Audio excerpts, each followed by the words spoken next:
Mga kapatid, panahon na para bigyan natin ng halaga ang kabutihan ng Panginoon sa atin at bigyan natin ng pansin ang kanyang banal na salita dahil malapit na darating ang Panginoon.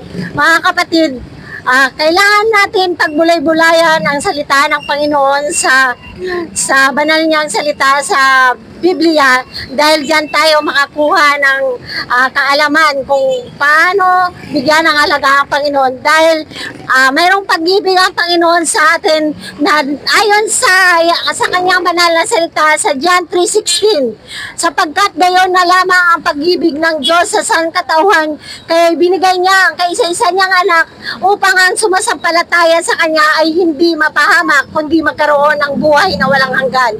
Kaya tayo mga kapatid, bigyan natin ang Panginoon ng pag-ibig dahil mas malaki ang pag-ibig ng Diyos sa atin dahil binigay niya ang kanyang kaisa-isang anak para tayo ay maligtas sa ating mga kasalanan.